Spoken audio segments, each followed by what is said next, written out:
మనతో పాటు ఉన్నారు.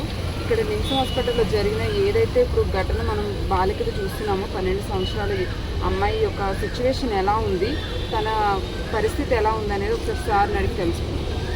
చెప్పండి, పరిస్థితి ఎలా ఉంది? మొట్టమొదట ఇది చాలా హృదయ విదారక సంఘటన, రాక్షస చర్య. ఇది మానవీయ కోణంలో ఎవరూ కూడా క్షమించరానటువంటి సంఘటన. గత ఈ 6వ తారీఖు జరిగినటువంటి బాలిక 12 సంవత్సరాల బాలికని షాక్ చేసి ఒక రాక్షస ప్రవృత్తితో ఏ వ్యక్తి చేసిందో అతను పోలీస్ కస్టడీలో ఉన్నాడు.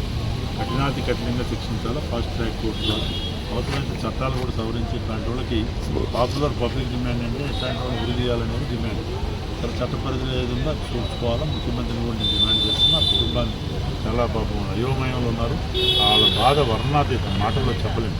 వాళ్ళ అమ్మాయి మదర్తో కూడా మాట్లాడాను. అమ్మాయిని దూరంగా కుట్టడం జరిగింది. మాట్లాడించే పరిస్థితిలో ట్రీట్మెంట్ కూడా నడుస్తుంది.